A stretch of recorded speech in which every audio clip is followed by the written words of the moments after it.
The death of a New South Wales mum who was electrocuted by a substandard USB charger. Serious concerns have been raised over the phony devices which are readily available.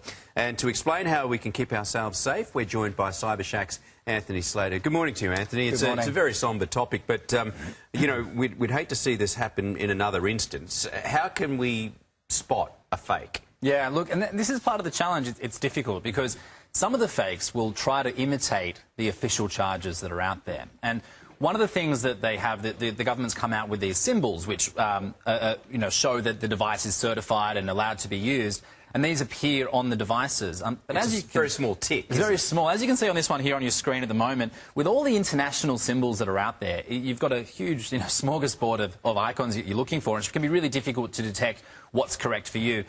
What they have in Australia is this thing called a C-tick, which appears on the devices, which is on your screen now.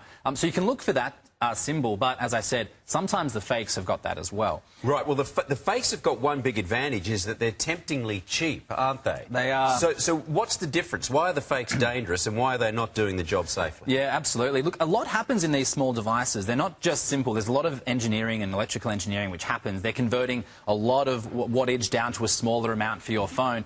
Now, the cheap ones, which you can get for, $3, $4 online, don't have insulation very often. They don't have sort of fail-safes. The materials which are used can overheat. So, there's a lot of examples of shocks, things melting, little explosions happening from the devices. The official devices, and this is your best way to be safe, is to go to the official reseller and buy the actual proper device. You do pay more, but there is more safety and there's more things in there to help, stop problems from happening or house fires, etc. Everything from even the way that the pins are soldered onto the device so they don't snap off in the charger, through to how smooth the electrical current is so it doesn't overheat. All these little subtleties you're not going to get in the cheap knockoffs.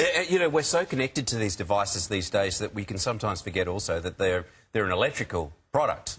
You've got to apply all the electrical safety things that you would to a hairdryer to a laptop. Absolutely. And look, if you've got, a $1,500 laptop and a $1,000 phone, buying a $3 charger for it, you might save a bit of money there, but the other issue is that they're potentially damaging the device.